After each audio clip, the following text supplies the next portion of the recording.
This thing is really funky. Can everybody, is this working? Everyone hear me? It's not on?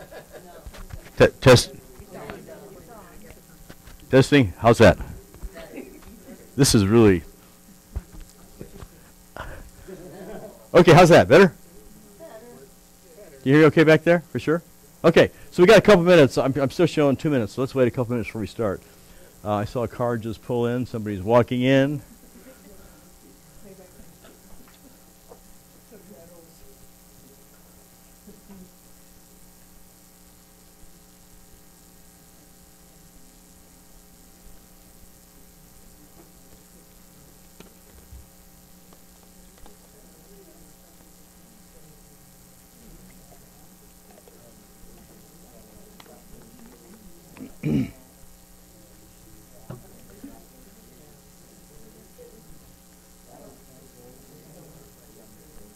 Going the wrong direction.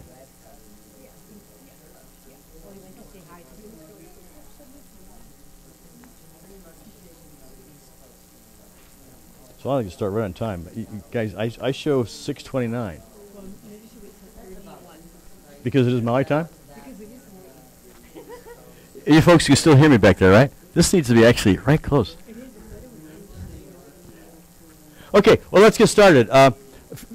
My name is Guy Jetty, and JD wanted me to introduce myself, but I think I should introduce him instead, because nobody ever introduces him, right? Background a little bit, 37 years for the Air Force, 6 in the military, and then civilian for the other 31. I live in Tucson, Arizona. I'm a volunteer at Kitt Peak National Observatory, and I also teach an astronomy and geology class at the University of Arizona Outreach College. I've done it for 4 or 5 years. And my question for you folks is, how many folks attended 2 weeks ago the talk I gave? So there's just 2 or 3 of you. Oh, okay. The rest of you folks have not. How many attended talks I've given in past years? Just only 1? 2. Wow, okay. You're back, though. You came back. That's a good sign, right?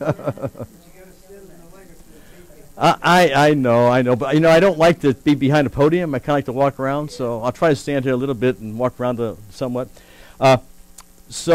First thing I'm going to mention is, if you were here last week, I have some charts on the periodic table, and I put them on the chairs. And if you didn't get one, if you were here last time or you'd like one, I have some afterwards. And I never really mentioned what the reason I do that. One reason I do that is the class I teach, I used to give out little wallet-sized copies of the periodic chart. And I found those are hard to read, especially as we get older. So I found these larger charts. And the whole reason is, whether it's astronomy or geology, it all boils down to elements, right? I mean, elements are created in the hydrogen and helium initially, a little bit of lithium, and then through nuclear fusion up to iron, and then beyond that.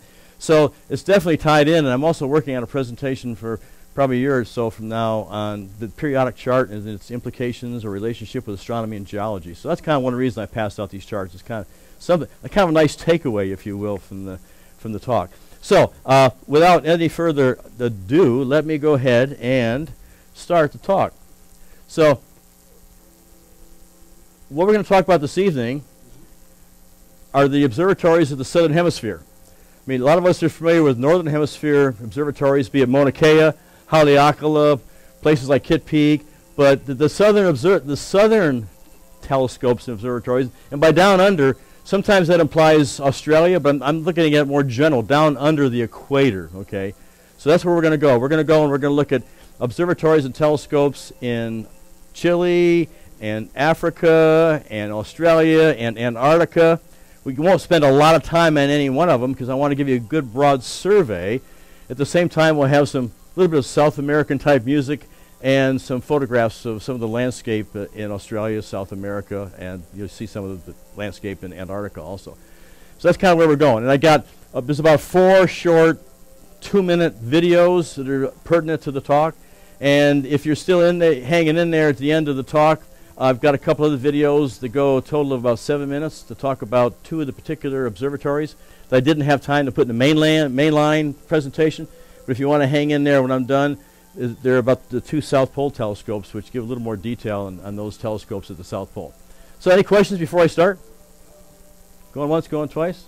The other thing I want to mention, the gentleman here last week, 2 weeks ago, asked me about dark matter. Is he here tonight? because I told them I'd pull up 2 charts to address that, and if you want, I'll talk about those 2 charts about dark matter at the end of the presentation so other folks can leave if they want. Yeah, he was asking if dark matter was evenly spread throughout the universe, and I said no, it kind of clumps. And I've got 2 really good examples of some differences in dark matter between 2 different galaxies. So with that, let's go ahead and begin. Now, this, of course, is a map of the world. Kind of exaggeration because the Mercator projection, these land masses aren't quite as large up here, nor is Antarctica. But what I want to point out here is, historically, the observatories in the world have been north of the equator, because that's where at least European civilization started in North America, and these lands down here weren't that technologically advanced compared to the northern hemisphere. So all our big telescopes were up in this area here. Palomar came online in 1948, okay, biggest telescope in the world for 45 years. And that's at 5 meter, 200-inch telescope. And there was nothing really below the equator, which is unfortunate because telescopes up here can see some of the items in the southern sky, but they can't go way south and see things that are like the large and small Magellanic clouds, which you can barely see here from Hawaii, for example. So to see the entire sky, and there's some really cool things that we talked about 2 weeks ago in the southern hemisphere, you got to get down below the equator. So if you look at the land masses, there's not much land mass down there. You got the skinny part of South America, the skinny part of Africa, and you got Australia. And what you need for telescopes, there's 3 things you need. What do you need for a decent telescope? Dark, high, and dry. High, dark, and dry. So Africa's got some high elevations, but there's not too many here, and it's not that dry. Australia, pretty dry, but not very high. I think the highest mountain here is 6,000 feet. But South America has got some very high, dry, and dark areas north of Santiago, which we'll talk at length about.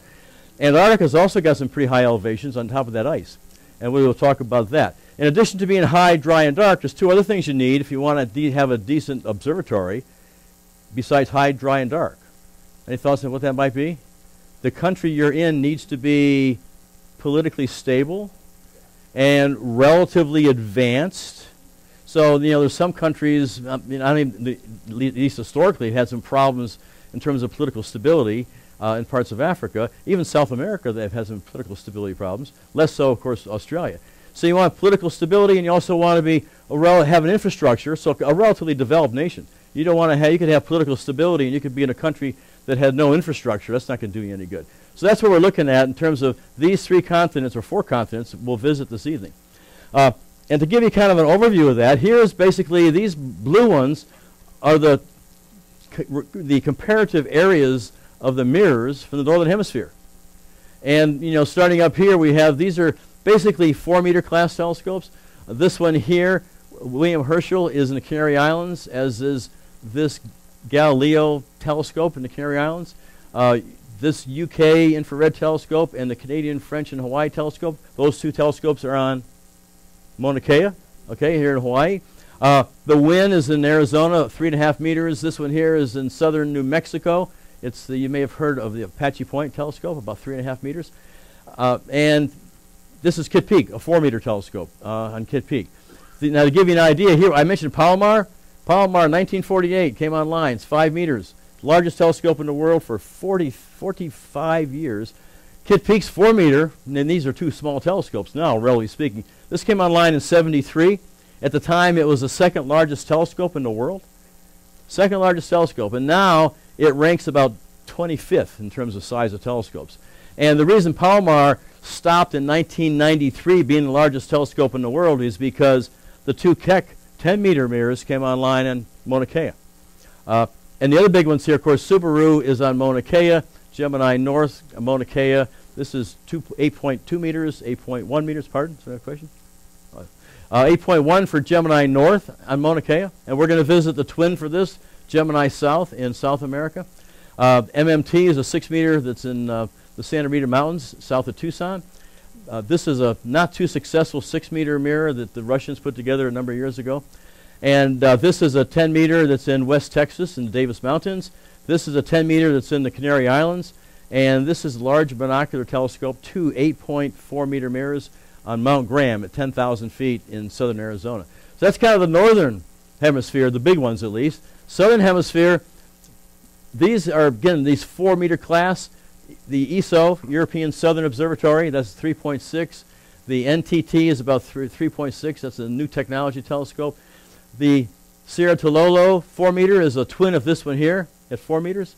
And this is a 3.6-meter Australian telescope. And we'll talk about those.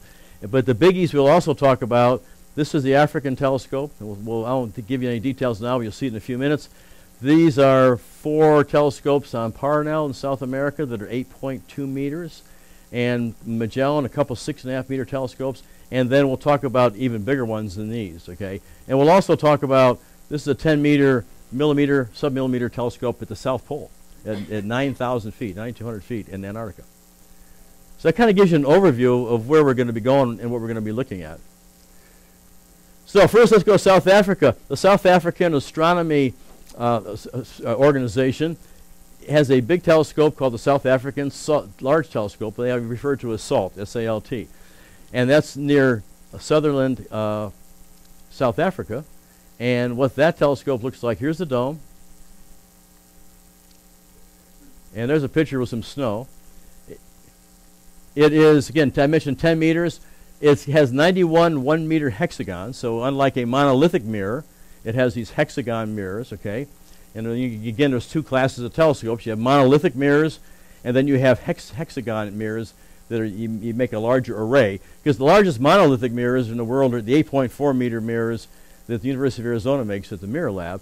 But there are larger telescopes. But how you get larger than that 8.4 meter mirror is to have these hexagons, have a compound telescope, if you will. And this one has, again, 91 of these hexagons. First light's been around about, almost 15 years. So 19 years, elevation about 9,000 feet. And I show this because, telescopes we have here in Maui, we have Haleakala, which we're about, 21 degrees here. And we're 20 degrees down in Mauna Kea. And Arizona, 32 degrees. So that's where a lot of the big telescopes are, because the closer you are to the equator, the more access you have to the southern sky, of course. So it's kind of nice to compare the latitudes of these telescopes. This is right on in line with where Tucson is, although in the southern hemisphere. This is an interesting telescope because it is, we're familiar with equatorial mount telescopes, where you have that axis. It's lined with a polar axis, and it easily follows objects as the Earth rotates west to east, follows objects across the sky very easily. But then with the advent of more advanced computer technology, the newer telescopes now are alt-azimuth. They basically just move up and down and sideways, and with computer technology, that up and down and that altitude and azimuth movement can very easily track objects going across the sky as they arc across the sky as the Earth rotates. This is neither. This basically is considered to be a fixed mirror altitude design.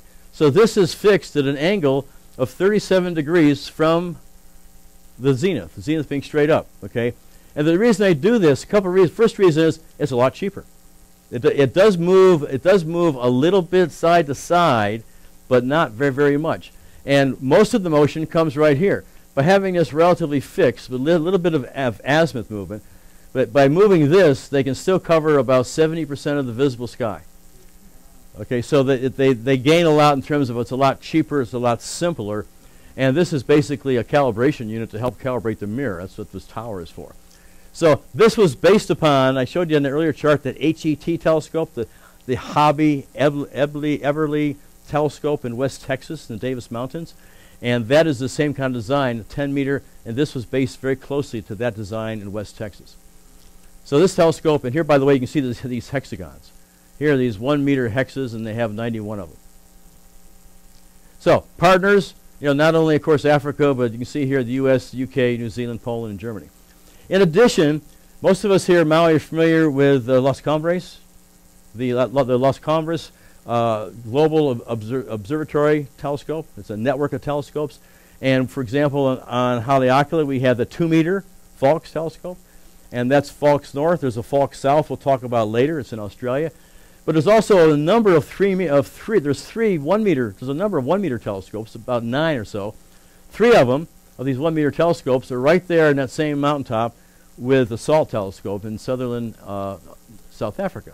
So these are part of that Las Cumbres telescope network, and you'll see more because I've got more of them at several locations south of the equator. Now, north of the equator, Los Cumbres, of course, we have here the Falks. We also have telescopes in the Canary Islands, and there's also Falks telescopes, I believe, in Davis Mountains in West Texas. Okay, the other thing that's in South Africa is Meerkat. Meerkat was what's called the Square Kilometer Array Precursor. There was a big competition a few years ago between a number of sites, and they narrowed it down to Africa and Australia. They were going to build a square kilometer array of basically radio telescopes, and one was going to be chosen over the other. Well, what they did is they split the baby. So both South Africa is going to build a square kilometer array telescope, as well as Australia. So what they've done in South Africa, a little bit different location than Sutherland, but they have built this precursor. It's kind of a test bed, if you will, for that square kilometer array, and they call it Meerkat. And first light was a couple of years back, and there are currently 64 13.5 meter dishes, which is pretty substantial in and of itself. The eventual plan, there's a Meerkat, if you don't recognize that guy right there. Maybe, or does he look like a mongoose? I don't know. So this actually was dedicated. First flight was 2016, dedicated in 2018, the 64 antenna radio telescope array. And eventually, they were going to have maybe 1,000 or more telescopes, kind of concentrated in one area, but they plan to spread it out as much as 1,000 miles in a couple of other countries in Africa. And again, what happens is, by having these all work together, it's to some degree like having a telescope that large. Okay, just like some of you have probably heard of we've all heard of VLA, the very large array in Arizona, in New Mexico, Socorro, New Mexico. And there's also a 10 telescope array called the Very Large Baseline Array, which are 25 meter telescopes that stretch all the way from Mauna Kea to the Virgin Islands. And there's 10 of those, and it's 5,000 miles. To some degree, it's like having a radio telescope 5,000 miles in diameter when they work together. So here's the size of one of those, pretty significant with that truck. And when this comes online, they plan to begin construction in about 5 years, and it takes 4 years, although all these things always slip out because things become more complex and more costly, and schedule issues and budgeting issues. So I'm sure it'll stretch out like all big projects do. But that's the current plan for this square kilometer array in South Africa. Okay, now we're going to move from South Africa to Namibia. And there's a telescope array here called HESS. And this is, I love this because it's actually a stamp they have in Namibia. HESS stands for High Energy Stereoscopic System Telescopes. And the whole purpose of these, well, first of all, let me tell you a little about them. There are 4 of these 12-meter mirrors, and then this 28-meter mirror in the middle. So these are pretty good. This one is really good size here. It's almost 6,000 feet. First light, 2003, so it's been around about 16 years. And here's the size of one of those telescopes right there. And what this does, these are used to measure gamma rays. But the problem is gamma rays don't make it through the atmosphere. So what happens when gamma rays hit the atmosphere, the molecules in the upper atmosphere, it causes basically a secondary radiation which emits photonic light, and they can actually see, if they see this, it's called Cherenkov radiation, and when they see that optical light that's caused by gamma rays, then they know in that direction of the sky there was a gamma ray burst or something that's going on, that they should look and see if there's any optical counterparts or perhaps X-ray counterparts or whatever. So with that Cherenkov radiation is quite interesting. This is a picture. A number of years ago, I went to a class in Oak Ridge, Tennessee, and it's a big nuclear facility in Oak Ridge. And one of the tours, these large vats of water where they had these tubs of basically radioactive material. And even though the radioactive material and waste was inside these big lead containers, the gamma rays were still making it out into the water, and they caused the water around these big tubs, big basically barrels, to glow blue. And this is that same blue, and that was the Cherenkov radiation, the same thing that we measure optically if we see that blue radiation, and then we can tell based upon the nature of that radiation if it's caused by gamma rays coming down and the secondary optical signature. So this is just kind of a cool little video. There's no words, it just shows you how these operate.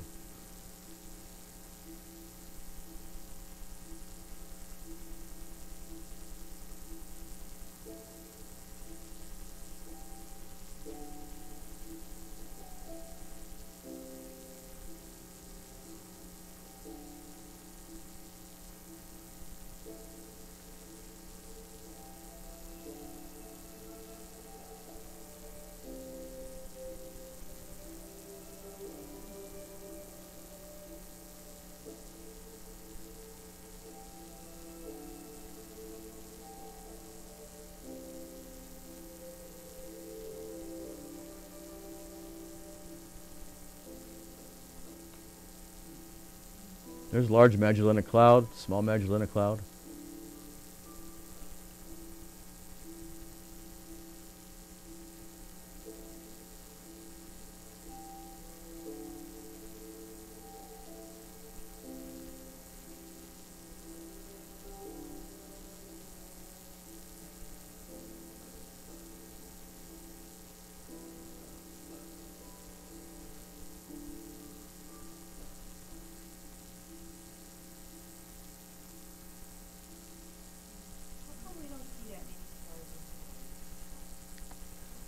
Why not that many? Yeah. Well, you've been to Haleakala stargazing? Yeah. It's pretty dark. Yeah. But, yeah, I mean, I've done pretty well in really dark locations, even in Chile at about 8,000 to 9,000 feet. It's pretty spectacular. And it may have been not the best day. It may have been some humidity. It may have been cloudy. I don't know how frequently you've gone up. But, yeah. Like, yeah, Rob, how about you? You're a stargazer. You've seen a lot of skies pretty much that dark, right? Yeah, yeah. Yeah, you can on a really clear, crisp, dark night when the air is dry and a higher elevation, the better. Yeah. And another picture. It's kind of cool. So anyway, to see if you want to go do astronomy tourism, you can head to South Africa and to Namibia. Okay, so. If you can't read this, it says, "Oh, for crying out loud, who keeps turning down the thermostat?" So this is my intro to tell you we're going to go to Antarctica now, okay? We've been to Africa. Now we're going to go look at the South Pole Telescope. So here's a map of Antarctica. South Pole Telescope is right there at the South Pole at the Amundsen Scott base, the U.S. base in Antarctica.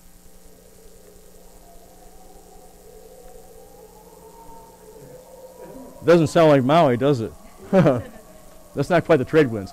So this is a 10-meter telescope, and it is, I'll talk about the elevation because this is fascinating, but it's microwave and millimeter wave, sub-millimeter wave telescope, okay? Call it a radio telescope, if you will, but these are the radiations it's looking at.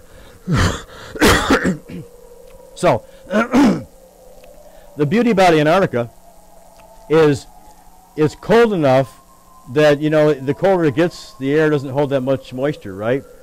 So the cold, being very, very cold, there's not much moisture in the air. So it's very dry. It's also very dark, you know, because there's nobody there except the South Pole Station. I'm sure their lights are, you know, that's considered a dark sky location, and they have the right kind of lights. And it's also high, 9,000 feet. And it's really effectively, and at 9,000 feet, that's basically 9,200 feet. Almost all that 9,200 feet is ice. It's basically on almost 2 miles of ice, okay? So the thing about it is the effective elevation is really closer to 11,000 feet. Anyone know why? Let me get rid of that wind. Here's another windy one here. So the reason it's more like 11,000 feet is the Earth rotates on its axis, and as it rotates, centrifugal force causes the diameter of the Earth at the equator to be larger than the diameter of the Earth is from pole to pole. It's about 12 miles. I think it's 12 miles difference. Okay, so because that centrifugal force basically throws that acceleration throws that material out. The same thing has happened to the atmosphere. So as the Earth spins, that atmosphere is being compressed. So at 9,200 feet, you have a lot less atmospheric pressure than you would have at 9,000 feet here, for example, if you go almost all the way to the top of Haleakala. So you're almost like at 11,000 feet, okay? So that's kind of a little interesting thing that I don't think people realize at the poles. You get effectively a higher elevation, which can be a bad thing too, because you're not dealing with 9,000 feet, you're dealing with 11,000 feet. So, South Pole Telescope. This South Pole Telescope is in a network of telescopes called the Event Horizon Telescope. Anyone heard of this, the Event Horizon Telescope? A couple of you may have. So this is a series of telescopes that basically includes a couple on Mauna Kea. That's the James C. Maxwell Telescope, and I think sub-millimeter array. Arizona Radio Observatory on Kitt Peak, sub-millimeter telescope on Mount Graham, VLBA, which is basically 10 telescopes. Green Bank, West Virginia. This is a large radio telescope in Mexico. ALMA, the Atacama Large Millimeter Array, which we'll talk about tonight. And APEX is also there. And then there's also, this is Max Planck Institute for Research in Germany. The French have a telescope in the Alps, and there's 2 in Spain. These are all in this network called the Event Horizon Telescope. And to the extent that you have you have thousands of miles between all these, it acts like a telescope that to some degree is as large as almost as large as the Earth, basically. So this Event Horizon Telescope has been doing something. They put this together, and it takes a lot of coordination, and they are trying to image the black hole at the center of our galaxy, the supermassive black hole. Okay? Our supermassive black hole at the center of the Milky Way is 4 million solar masses. And they're trying to see if they can image that. Or, again, you can't see a black hole because it's black, right? The light doesn't come out. But as material is sucked into that black hole, there's a lot of radiation created. Sometimes it's X-ray. In this case, this is millimeter and submillimeter. So they're trying to see if they can see the effects of that black hole operation at the center of our galaxy. And the cool thing about it, anyone know what this is, by the way? Sagittarius A star? That is the name of the black hole. We don't just call it black hole. It's got a name. I mean, it's not a really good name, I guess, but it's not like Bill or George. But Sagittarius A star is what we call the black hole, that 4 million solar mass black hole at the center of the galaxy. Now, what's really cool, they've been working on this for a few years, and there is going to be an announcement next Wednesday. At least that's the last I heard. It's going to be announced several places around the world about some of the results that they've gotten from that analysis of the black hole at the center of the Milky Way galaxy. Next Wednesday, okay? In addition, there's a lecture at the University of Arizona, which is going to be a week from next Wednesday, on the 17th of April, 7:30 at night, which good news for Hawaii. That's only 4:30 in the afternoon, right? And if you would like to see it, the live stream link is here. I have a couple copies afterwards. And if you don't want to, if you're not around at 4:30 in the afternoon Hawaii time for the live stream, a few days later they'll have it on a podcast. So there's going to be some kind of, the announcement apparently will come out next Wednesday, and this is a presentation by some of the principal investigators at the University of Arizona that have been working with this Event Horizon Telescope. So that's kind of really cool and really timely, okay? The other thing that's kind of neat about this, once they feel pretty good about what they've done with Sagittarius A star, 4 million solar mass black hole, they're going to set their sights on the large black hole in the center of the elliptical galaxy M87, which is in the middle of the Virgo cluster. About, the middle of our galaxy is about 25,000 light years away. It takes light 25,000 years. But M87, the elliptical galaxy, is 50 million light years away. It takes light 50 million years. And that is going to be a challenge because it's a lot further away. But that supermassive black hole, they're not too sure, but they think it's at least 4 billion solar masses. And I've seen recently they think it may be as much as 7 billion solar masses. So that black hole is 1,000 times the mass in terms of our black hole. And that's what they're going to start imaging, trying to get some information on after they get through looking at the center of our galaxy. So anyway, that's really current information, so I thought you might be interested in that possibly, and again, I have some charts. I also have a video afterwards, extra credit, on the South Pole Telescope. It explains a little bit more about what it's doing for about 3 minutes. And then I have one that's about 3 or 4 minutes on this next observatory at the South Pole called the Icecube Neutrino Observatory. And this observatory basically it's called Icecube because it goes down into the ice, and it goes about a square kilometer, and it's trying to basically measure neutrinos. So neutrinos are considered to be hardly any mass at all. They go through everything. They go through the center of the Earth. They go through lead. They go through us. And there's a relationship somehow between neutrinos and cosmic rays. And I have a really interesting video that explains how this operates. And again, I'll show it to you kind of afterwards in case you don't want to stay for the beyond the standard presentation. Any questions about those two at all? Okay, now we're going to go to Australia. I was told by J.D. this is an interesting painting by a native Australian. Anybody know who he may have been? I gave you a hint right there. It's a male. Because J.D. said somebody might know. This is a picture of this individual, or a painting. This guy's name is Albert Namatjira, lived from 1902 to 1959, painted a number of these very interesting landscapes of the Australian outback. And of course, the Land Down Under, remember that song from a number of years ago? I think it was the Men at Work, I believe, was the group that sang that song. So I thought that was a nice introduction to Australia. So here's Australia, and we are going to go to several locations. But again, I'll point out, the only one here that's Australia is this AT, which stands for Anglo-Australian Telescope. But there's other things in Australia besides this, which we'll talk about. So first of all, we'll start over here in Western Australia,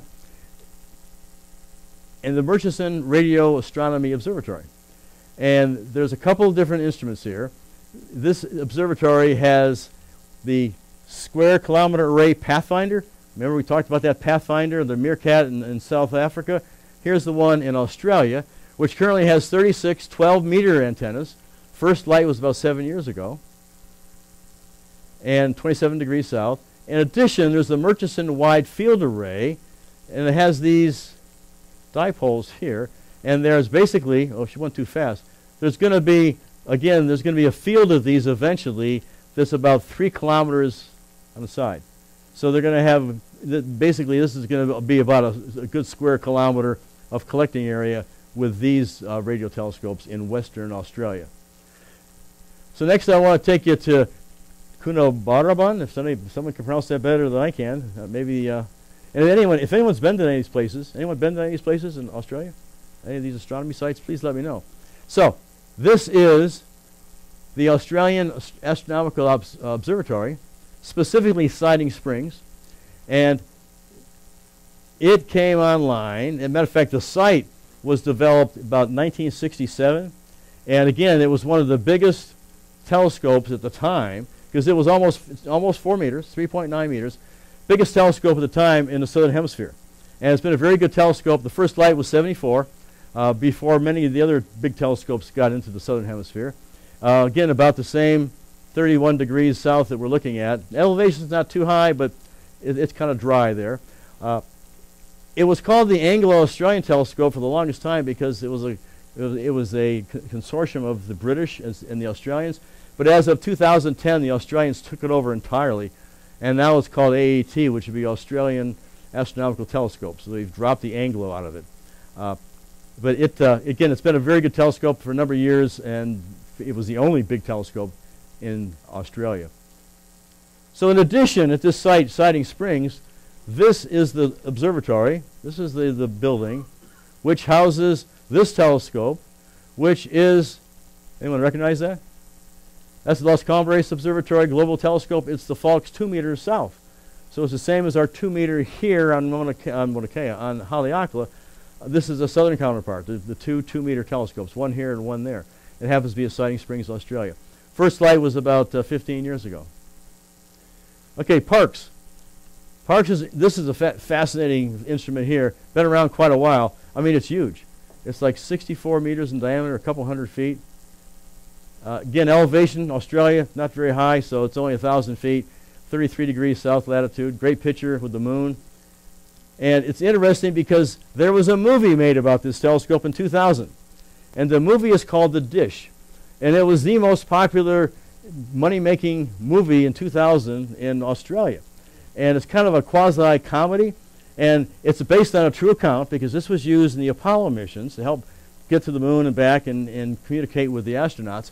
So some of it is true, but they embellished a little bit. And I highly recommend it. I looked at it a couple weeks ago. And I got a little clip from it, if you want to try to get the dish. Hopefully the volume's... Can you hear the volume all right?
And you get a lot of good views of the telescope too, so inside and out.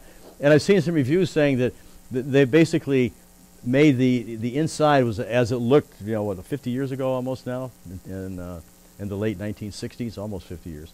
So it was very realistic. So now we're going to go from Parkes to No Robbery and look at an array of 6 telescopes. Only 5 of them show here. But the Australian Telescope Compact Array, and many of these telescopes in Australia are part of a group called the Commonwealth Scientific and Industrial Research Organization. It's kind of an independent government organization, maybe kind of like the National Science Foundation, but they run a lot of the science in Australia. And 6 22-meter telescopes, we're getting lower and lower, 700 feet, 30 degrees south latitude. And then in Tidbinbilla, this is basically, I call it NASA's Deep Space Network, but they call it the Canaveral Deep Space Communications Complex. So this is where, you know, NASA basically, when they have these probes out to, you know, any place, but Mars, Jupiter, Saturn, and beyond, Neptune, Pluto, some of the communications, they have to have constant communications. So there's 3 sites. One of them is in Goldstone, California, one of them is in Spain, and the third one is in Canterbury. There is this large 30-meter or 70-meter telescope, 2 34-meter, and then the 26-meter. Again, I know we're not used to metrics, but a meter is basically 40 inches, 39 point something inches, so about 4 inches larger than a yard. Elevation 1,800 feet, 35 degrees. So this is, you hear these guys running out of this observatory? So I guess you know what's going on, right? They see something that's going to be hitting very soon. Anyway. It's hard to get astronomy cartoons, you know. Okay, now we're going to head to South America. Anyone know what this mountain is? Machu Picchu? No. Pardon? Don't feel bad. I didn't know what it was either. But it's kind of cool. Pardon? Well, as a matter of fact, this Chimborazo is in Ecuador. And, well, first let me ask the next question. Who painted this? Anyone know about 19th century landscape art? Anybody? Well, this was Frederick Church, painted in 1864. He went south and painted a number of items in South America. But what's interesting about Chimborazo, it is 20,500 feet in elevation. And it is like 1 degree off the equator. So it's the highest mountain, basically that close to the equator. In addition, okay, this is a little puzzle. It is considered to be the highest mountain in the world. It's 20,000 feet, 20,500. Remember, Everest is considered to be 29,000 feet. So if Everest is 29,000 feet, how can this be the highest mountain in the world at 20,500? Anyone have any? That's a little bit of a. Anyone have any thoughts on that? You hear a bulge? Absolutely. This is the mountain. The top of this mountain is further from the center of the Earth than any other mountain. and it surpasses Mount Everest in terms of distance from the center of the Earth by 7,000 feet. Okay, remember we talked about that bulge? Okay, so the equator, this is on the equator is bulging out because of that centrifugal force. So that's why it's, to some degree, the highest mountain in the world. Yeah. Anyone know what kind of bird that is? Andean condor? And just a couple little artifacts here to get you in the mood for being in South America. Anyone been to South America? Yeah. Chile in particular? Yeah. Oh, good. Wow, okay. So, we're going to spend a little bit of time in Chile. This, by the way, is Santiago. I don't know, there's probably 20 million people in this city. It's huge. It spreads out forever. I think this is the tallest building in South America. So we're going to fly into Santiago, and the telescopes we're going to visit, almost all of them that I know of anyway, the professional ones are north of Santiago. They stretch from near La Serena all the way up to Antofagasta, which is over here we have Alma. So we're going to look at telescopes in this realm right here in the northern part of Chile, because that's what's high, dry, and dark, the Atacama Desert. So again, looking at where we're going to be visiting, we're going to be visiting 3 of these are in South America, and all these are in South America. So that is the place where they're building these big telescopes. Okay, so a little bit closer up here. Here's Santiago, and to get to the telescopes, you basically have to fly from Santiago into La Serena, where the headquarters, at least in Chile, of the European Southern Observatory, even U.S. headquarters for U.S. telescopes is in La Serena. And from there, it's about a 50-mile drive to Sierra Tololo and Sierra Pachon, which are primarily American sites, and they're about 10 miles apart, and they're, again, about 60 miles from La Serena. And then north, we will go, after that, we will go to La Silla, which is about 60, 70 miles north of La Serena. Las Campanas, also a U.S. site. And then we will fly up to Calama to visit the Alma Observatory in the high Atacama, 16,500 feet. And there's even a higher telescope going in up there. So first of all, let's go to Sierra Tololo, the Inter-American Observatory. Excuse me. Okay, well, why is this high and why is this dry? Well, one reason it's high is you have the plate tectonics, and you have the plates basically hitting that South American continent, forcing up the Andes. So that's why you have these high Andes mountains. But then what you have happening is just like we have the northeast winds coming, the trade winds from the northeast. Well, it's about roughly the same latitude, because this is about 20 to 30 degrees south latitude. You have prevailing southeast trade winds, kind of the anti part of the antithesis of the northeast that we have. So these winds have water from the Atlantic. They rise, cool, and condense, drop a lot of moisture, and you got a rain shadow here. So there's no more rain when they drop the rain in this area here. A lot of this, of course, is some of this is the Amazon jungle. And then you have that cold Humboldt current coming from Antarctica. So very cold water. So the winds go over that cold water, and they're so cold that they can't pick up very much moisture. So you don't have any rain coming from the west, and you've cleaned out the clouds and the rain coming from the east, and that's why you have high pressure, warm pressure descending from higher latitudes, or I should say lower latitudes, closer to the equator. The warm air descends and dries up, so that's why we have that dryness. Okay, high because of plate tectonics, dry because of the way the wind patterns operate, and the Humboldt current coming from Antarctica. So here's the mountaintop for Sierra Tololo. It has been there since about 1965, an American site. Okay, pretty hot, not too bad, 7,200 feet, and again 30 degrees south. This is the large 4-meter that came online in 1974. This is actually the twin to the 4-meter telescope on Kitt Peak. Kitt Peak's telescope saw first light in 1973. This saw first light in 1974. And I was told, I was talking to an astronomer one time about them being twins, and he told me, well, they're not identical twins, they're fraternal twins. So not exactly like, but I can't really tell the difference when I look at them. So this is the big telescope on Sierra Tololo, and this is run by the Americans. This is run by the National Optical Astronomy Observatory, which is headquartered in Tucson, that Kitt Peak falls under. And of course that NOAO, that National Optical Astronomy Observatory, is is run by the Association of Universities for Research in Astronomy. About 40 different universities, 6 different countries run this for the National Science Foundation. Here is what that telescope looks like, okay? It's the old equatorial telescope, so it's not that new alt-azimuth, because we didn't have the alt-azimuth come online, the new technology with the computers allowing them to track objects across the sky until the late 70s or early 80s. In addition, on this site, the Los Cumbres Observatory, here's 3 more 1-meter telescope, part of Las Cumbres Observatory. Okay, next we're going to go to Sierra Pachón. And again, that's only about 6 or 7 miles from Cerro Tololo, and to some degree, Sierra Pachón is considered to be under the purview of Cerro Tololo Inter-American Observatory. And right now, there's a 8.1 meter Gemini telescope. Again, the twin, Gemini South, this is Gemini South, twin to what we have on Mauna Kea, which is Gemini North. So the same telescope, it can do the same kind of analysis of the night sky, but cover the complete sky.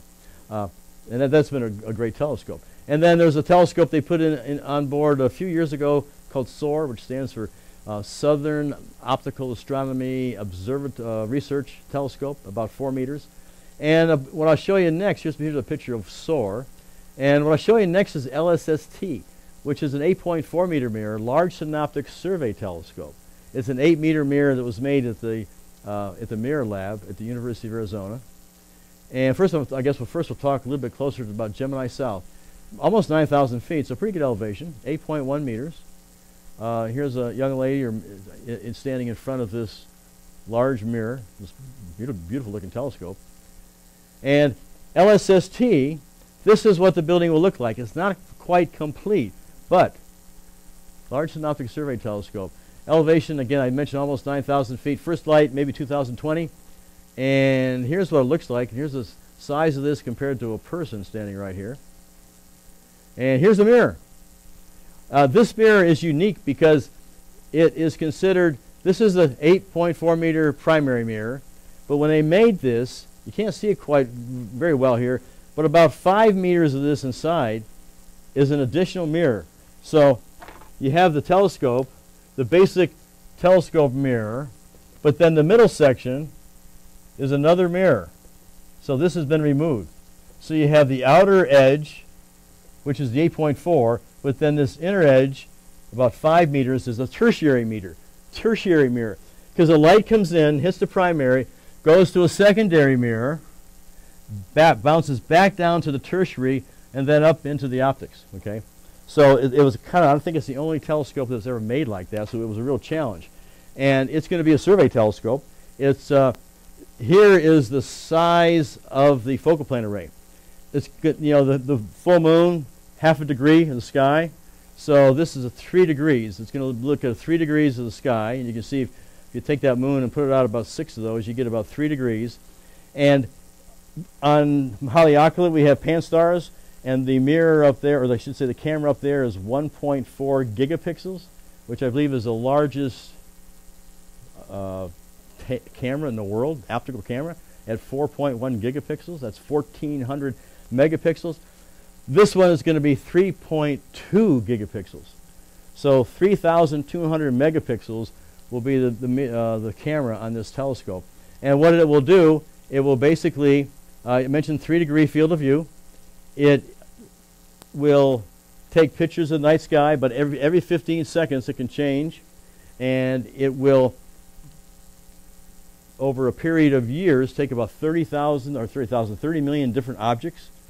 So it's going to be quite incredible. It's going to. Then I've seen numbers saying 3 terabytes of data every night to be stored and analyzed. I've seen 30 terabytes. So again, a terabyte is 1,000 times a gigabyte. So it'll be quite an incredible operation once it gets up and running. And as you saw, oh yeah, here it is here. So construction's moving along pretty well. This is actually the mirror coating facility that they're moving in right here. But they've made pretty good progress. What's interesting about this, the mirror was stored at the University of Arizona, at the Tucson airport until October.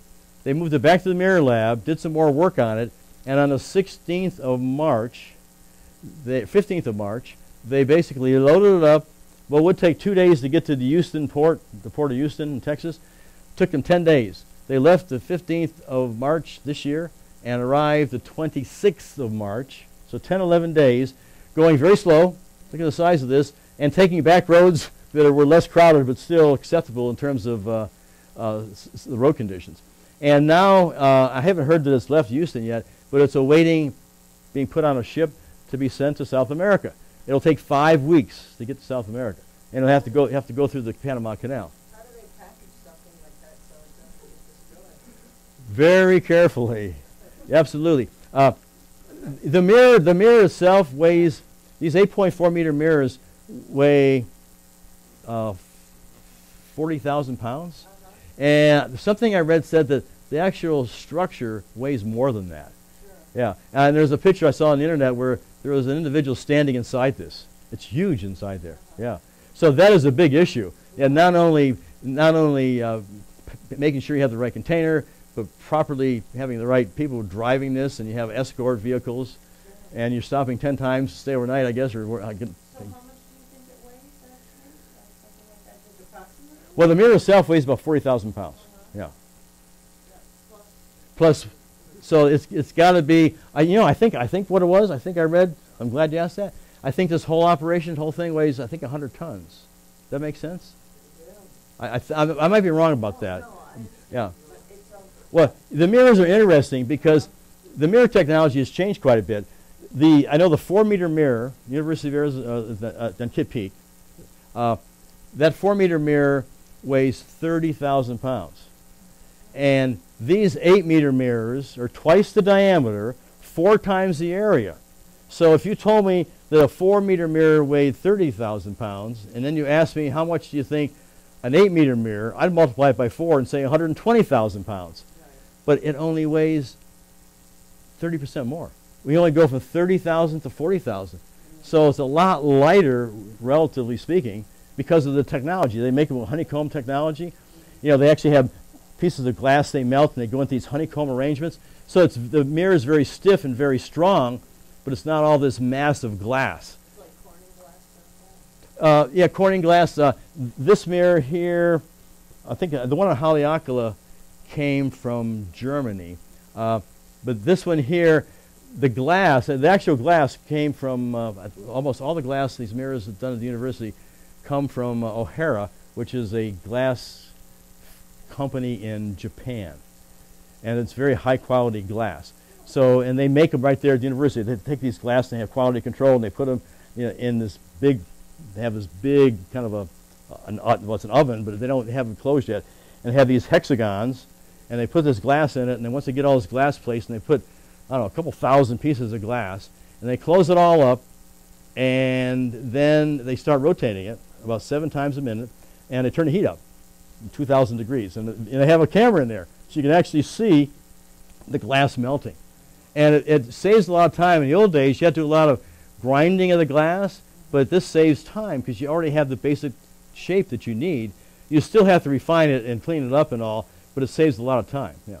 And then, of course, after it melts, they cool it down. It takes a few months to cool down. Each of these, I know this was a singular mirror, but we'll talk about another telescope coming up that they're making 8 of these big mirrors. What happens if they find an imperfection in one of those notches that's melting? They have to start over again? Well, not that they've ever done that, because they are really, the quality control is really strict. So they look and they examine that glass before it even melts. Yeah. So it's not been an issue. Yeah. Because what's weird is, you got whether this is, like I say, 40,000 pounds, or even the 4-meter, which weighs 30,000 pounds. What's doing all the work isn't this thousands of pounds of glass. It's the very thin layer of aluminum they put on it. That's doing all the work.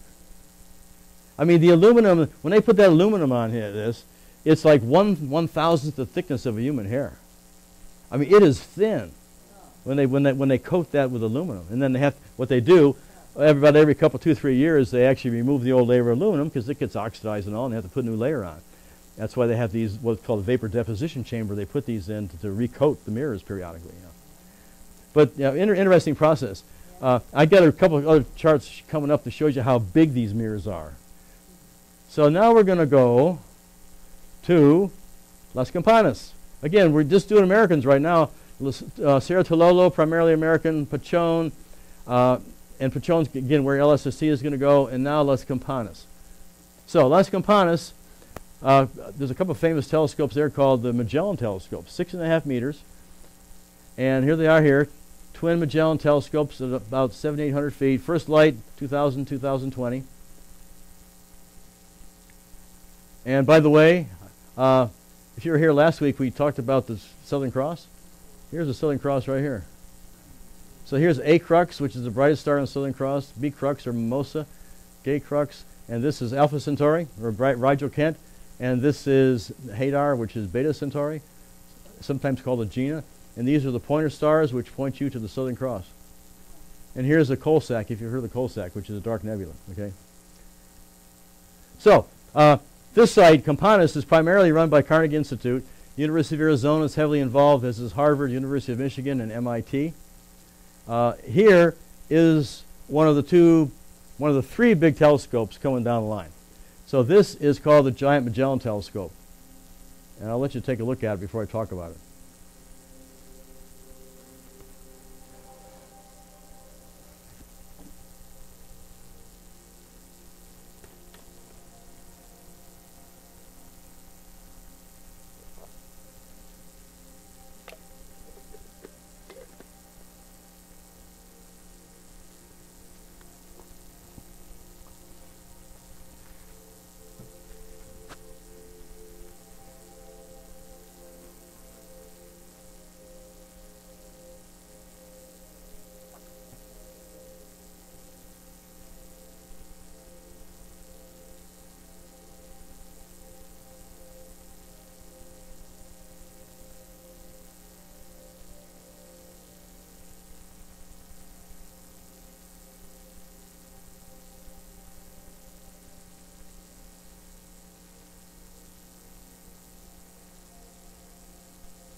So 7 8.4 meter mirrors. So if you look at that, you're talking about 25 meters. You're talking about 80 feet in diameter, if you want to look at the diameter of that. At about 8,000 feet, first light 2024, although they don't need all 7, and they're really making 8 because they're going to have the 8th one's going to be a spare, because if they want to recoat one of these, you take it out and put the spare in. So all they need is they got the middle one done, and they have 4 others in process. So all you need to go operational is the center one, and then 2 others or 3 others. So you need just this little flower, this little triangle here, and then you can slowly add the other 3 mirrors. And again, the mirrors are in various stages. A couple of them are done. About 2 years ago, they did high fire on the 5th one, which means that's when they put the glass in and melt it.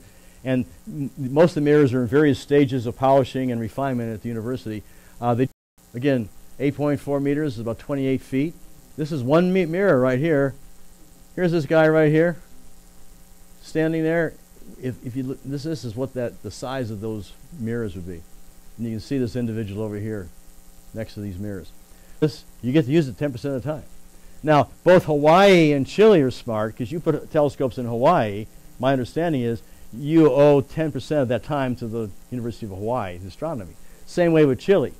The Chileans love the telescopes. I mean, they love it because it shows that they're an advanced country in the technology.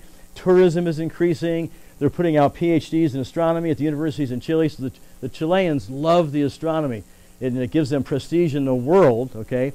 And they get 10% of the telescope time. So they love the telescope. Before I show you this one, so what I just read, this is interesting. Recently, there's 2 big telescopes.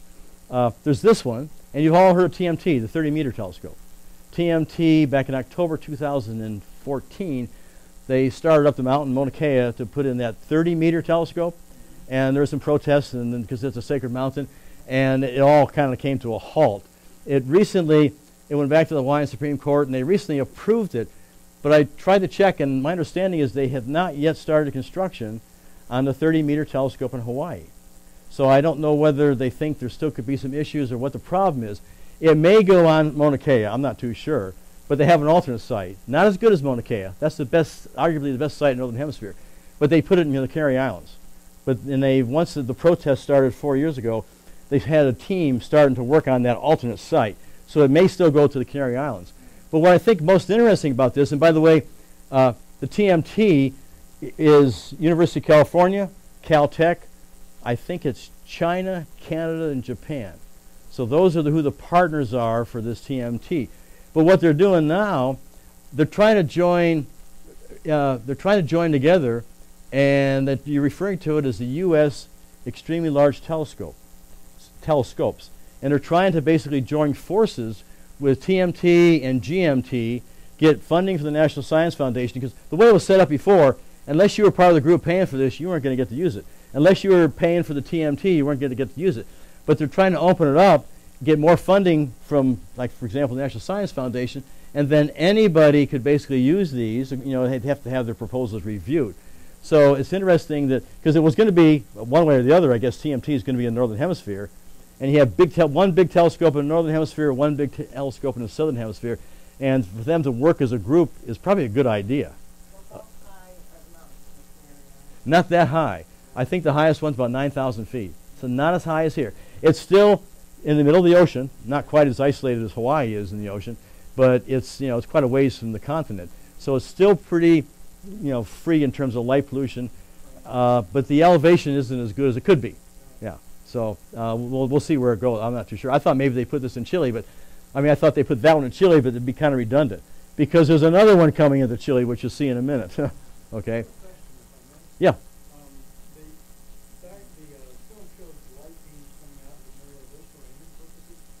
Oh, those light beams? That's adaptive optics. Adaptive optics. Are you familiar with that? No. Okay, so what happened in the 1980s, the Air Force, they basically wanted to image satellites. They have a 3.5 meter mirror in New Mexico, and they were trying to take pictures of satellites, because if some country launches a satellite, it'd be nice to get a close picture of it to see, is it a meteorology satellite? Is it some kind of a navigational satellite? Is it some kind of an offensive satellite? So what they did, you can't, the atmosphere, 100 miles up, it was too blurry. So they developed a technique where you send a laser beam up into the sky, and you create what's called a guide star. It reflects off a layer of sodium about 60 miles up. You know what that should look like if there was no atmosphere. And you can check what you can see what the distortion is. And then they developed what's called a deformable mirror. Not a primary mirror like the 3.5 meter mirror, but they initially started with like an 18-inch mirror. And that mirror had very thin, had actuators behind it. And they could rapidly measure the distortion, and then they could deform the mirror to compensate for it. And all big telescopes now basically have what's called adaptive optics. Yeah, that's what those light beams were. Yeah. Not to be confused, there's also another technology called active optics, ACTIVE.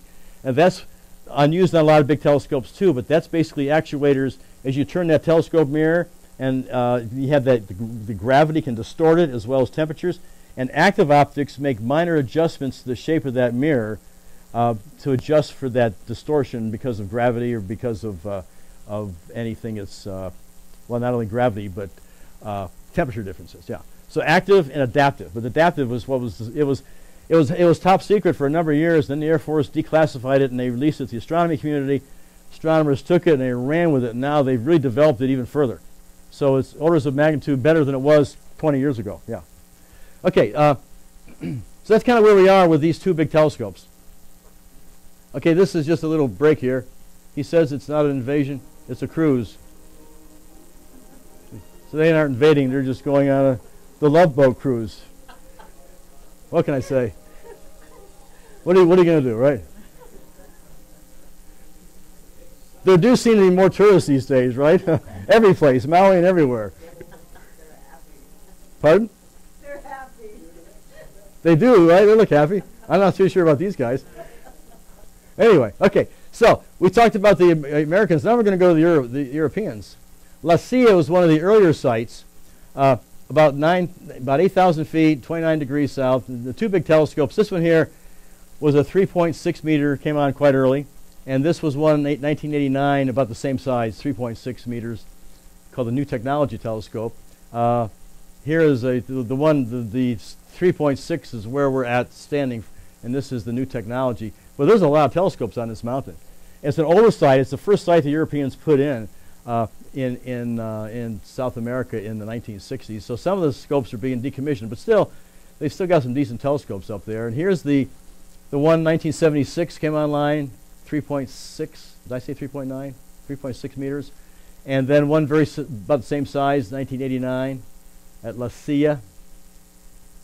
And Parnell. Parnell is fascinating. And by the way, here's the kind of a sim. Hey, this may be the same photograph. Yeah, here's that Southern Cross again. And here's the pointer stars. So, there's an arrow. So these are 4 telescopes, 8.2 meters in diameter, okay, the size of the telescopes, and about 8,600 feet. And first light was in 1998. Considered to some degree maybe one of the best telescope arrays in the world because they're good size and there's 4 of them. They can operate together, and to some degree it's like having a telescope this wide, okay, rather than just 8.2 meters. This is a photograph of the night sky from the Residencia. Residencia is where basically people live when they visit a telescope. And here are the telescopes here. Here's a very large telescope, which these are called. Here's the Residencia. Now, what's interesting about this telescope was featured in a James Bond movie in 2008. And I saw that movie years ago, but I wasn't aware of what this even existed, 11 years ago. So I got a little clip from that, talks about that movie.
So if you want to see more, and it's at the end of the movie, so you got to go through the first hour, 15 minutes, but it's about 10 minutes, 15 minutes worth of blowing it up. I mean, I'm sure they're not blowing it up really because it's just, but that was the site where they made the movie, or one of the sites. Okay, so now what we're going to do is, to get to where we've been so far, those Campanas, La Silla, Tololo, Pachon, basically fly from Santiago, about an hour and a half flight to La Serena. But to get to Alma, you have to basically go from Santiago all the way up to, back it up a little bit here, to Calama. Calama is right here. And then there's a long, like a 2 or 3 hour drive, because that's a pretty good distance, to the Atacama Large Millimeter Array Observatory. And It is about an hour and a half from a little community called San Pedro de Atacama. And I'll show you what that looks like. There are no paved streets in this little community. But there are places, nice places to stay.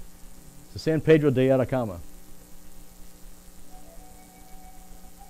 And this is the mountain. This is still San Pedro de Atacama. 9,400 foot volcano. La Concabor. Another picture of that mountain. Beautiful volcano. And this highest geyser field in the world, 14,200 feet. Okay, not too far in that same area, within an hour and a half drive.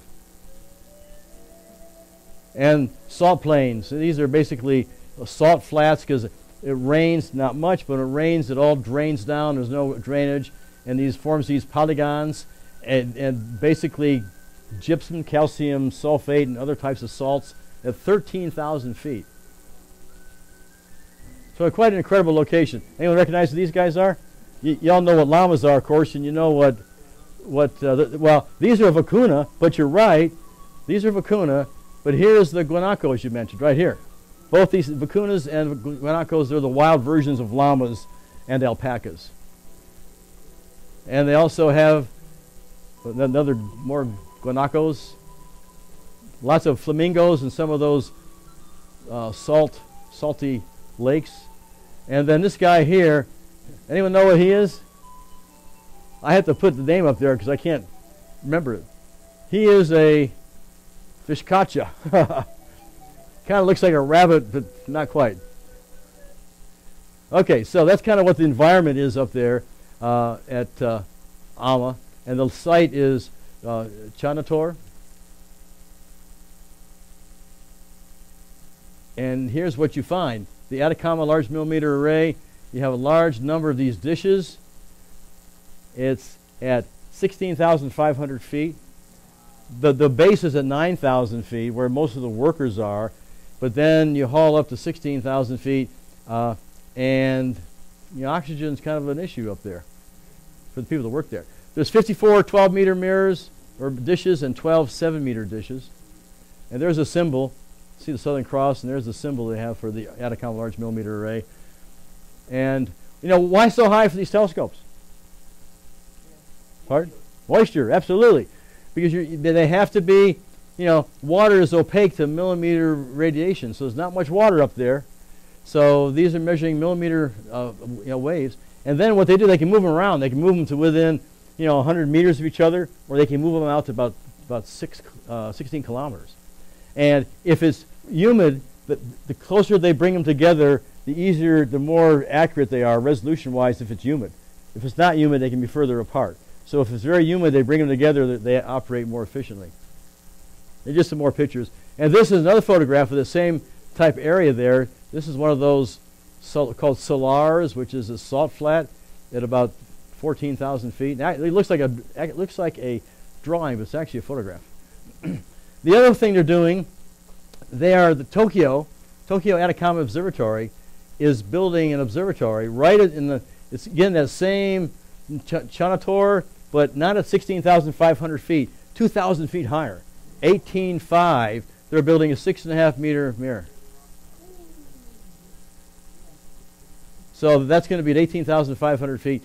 And somewhere I read, and I can't pin it down, that Max Planck Institute, Germany, is building a 6-meter telescope at that location too. And I'm kind of wondering whether it may be the same one that they're in collaboration with, but I couldn't pin that down. And here's the mirror. The mirror is that 6-meter mirror. And again, here's O'Hara. The glass came from O'Hara, and that's the mirror lab at the University of Arizona. So now we're going to go to Sierra Armazonas. And this is where the Europeans are building a 39.3 meter telescope mirror.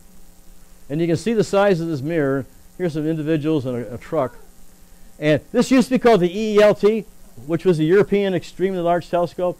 But now they cut off the European part. Now they're just calling it the Extremely Large Telescope. It was at 10,000 feet, but they lopped off about 55 feet. So now it's only at 993 or 9993. 24 degrees south. So this is 100 million times more light gathering capability than your eyeball, and about 250 times the light gathering area of the Hubble. Now Hubble's small. Hubble's only 2.4 meters in diameter. So over 200 times the light gathering capability of Hubble.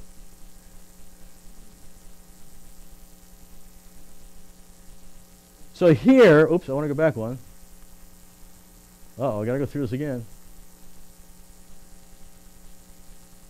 So this other chart gives you a feeling for how big this mirror is compared to the ones we've been talking about. So here's the ones we've been talking about, biggies that they are. Large Binocular Telescope, VLT, Very Large Telescope in Parnell. Here's Magellan, and here's the 30 meter. Well, here's the European Extremely Large Telescope. So these are the three big ones that weren't on that first chart that I showed. So that's a pretty good. Then you can look back to 1948, the biggest telescope in the world, or the Hooker. This was in 1918. This says 17, but 1718. This is the one that Edwin Hubble used when he was at Mount Wilson in the early 20s. It was the largest telescope in the world at 100 inches until 30 years later when Palomar came online. And look where we are now. So a couple books, if you're interested in telescopes, they got a pretty good rating in Amazon. It's 10 years old, so it's not going to have the latest about the most recent ones, but it's going to give you a good history of up until about 2009, 400 years of the telescope, and relatively inexpensive, paperback or in Kindle. And another one, again, older, but a history. It'd be interesting to see 15 years ago what the forecast is. I've not read either one of these. I have them both, but I have not read them. An Acre of Glass, History and Forecast of the Telescope. So I just want to read this and see if anyone knows who wrote this. When I heard the learned astronomer, when the proofs of figures were arranged in columns before me, when I was shown the charts and diagrams to add, divide, and measure them, when I sitting heard the astronomer where he lectured with much applause in the lecture room, how soon unaccountable I became tired and sick, till rising and gliding out I wandered off by myself in the mystical moist night air, and from time to time looked up in perfect silence at the stars. Who wrote that? Anyone know? Going once, going twice? Who was he? Anyone know who he is? Walt Whitman. Walt Whitman, okay. Anyway, so that's basically it.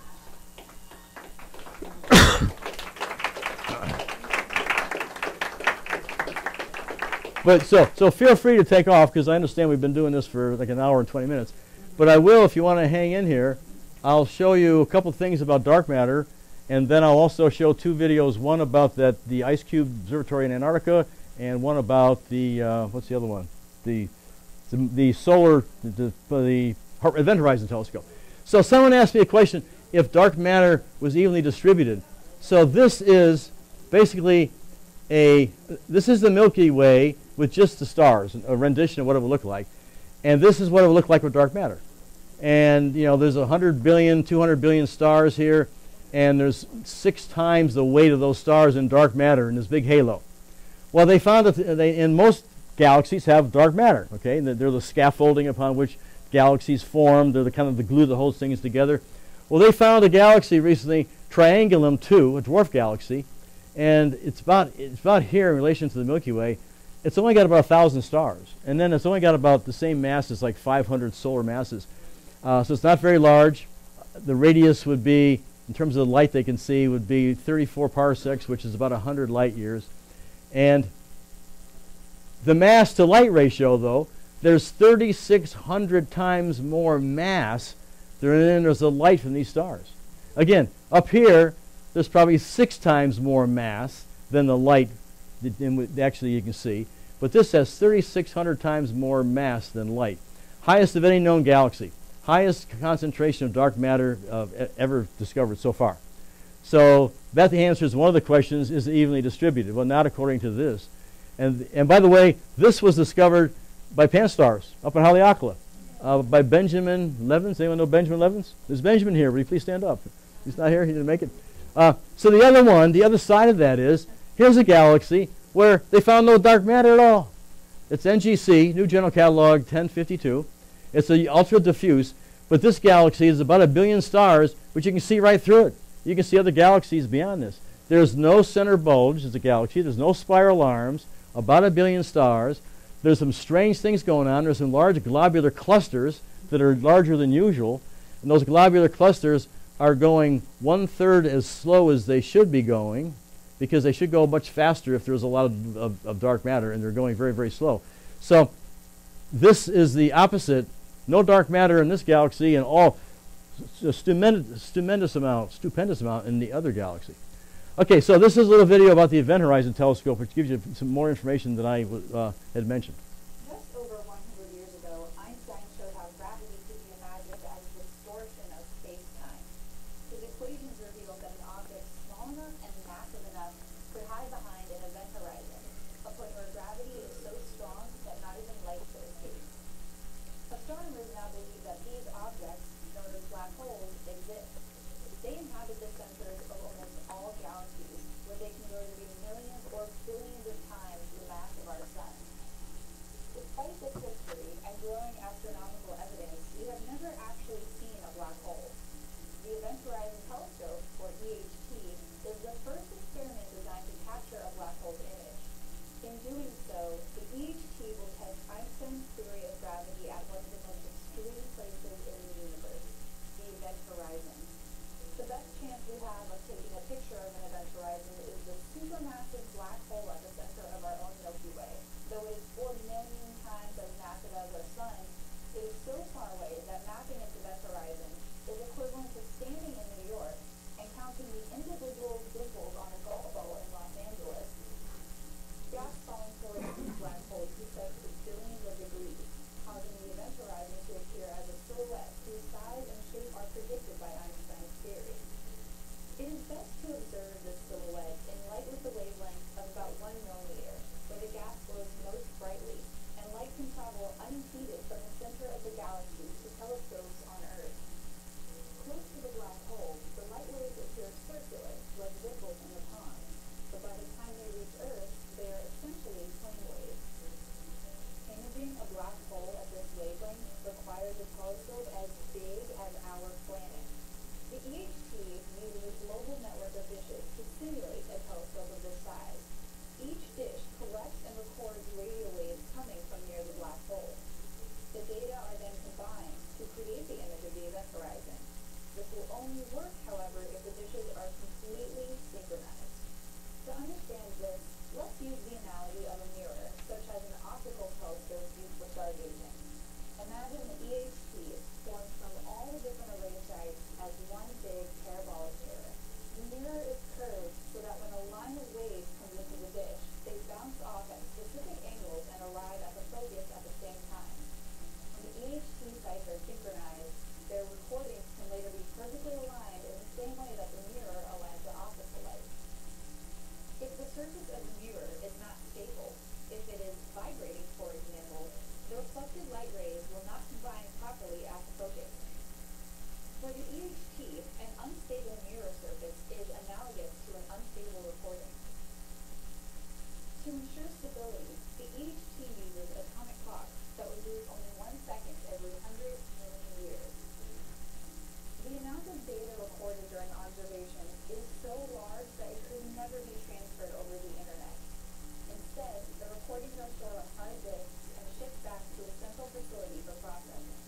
There, a supercomputer combines the data from all the sites, staggering them during playback to account for the time difference between waves getting to each telescope. The resulting data can then be used to make images with extreme magnifying power. As more dishes join the EHT, and the more widely spaced they are, the sharper our image of the event horizon will be. In April 2017, the EHT coordinated observations of the Milky Way central black hole using a global network of telescopes. An international team of astronomers is analyzing the data, eager to bring a black hole into focus for the first time. The results could transform our understanding of black holes, gravity, and even the universe. And again, I have, if you want the website for that live streaming, I've got a couple copies here. Okay, so one more little video. This is about the Icecube Neutrino Observatory, and then that's it.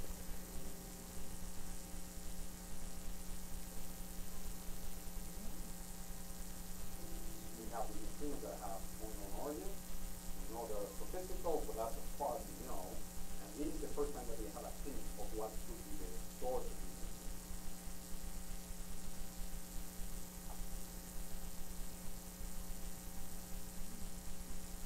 This is the first time that we have observational evidence of something happening like that. Well, neutrinos are likely to produce a specific type of galaxy.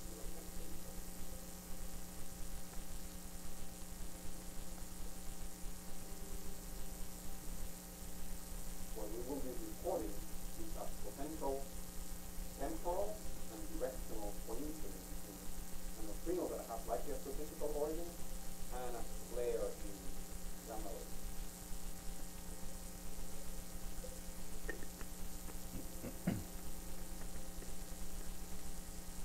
In particular, with neutrinos, we're interested in studying the origin of the cosmic rays. Wherever you produce cosmic rays, you're also expecting to use neutrinos. Neutrinos do not have electron charges out in a straight line. They swing back directly at where the cosmic rays and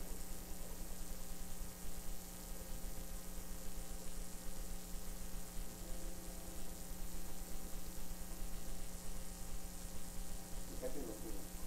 So you have to build a gigantic detector to compensate for the fact that most neutrinos will go to the other. What is the plan? To get the cubic kilometer instrument, we drill 86 holes. These 86 holes are 2.5 kilometers deep. In the bottom kilometer, we put 60 instruments of this, they're called digital optical modules, inside of Icecube, and then we record the time and location of when the light was found. And that allows us to tell the direction in which the particle was traveling, the same as the direction of the initial neutrino.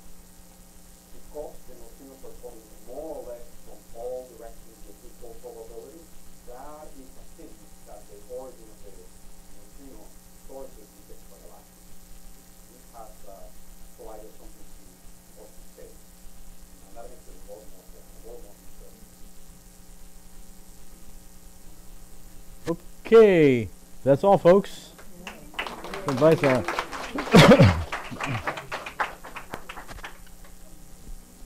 So, if you want, if you want a copy of the website for live streaming and/or for the podcast. You can take a picture of it. And when we get down to the last one, we have to, Yeah. we have to take a Like, picture. you can take a Yeah. picture of it. Yeah, I'll take a picture of mine. Yeah.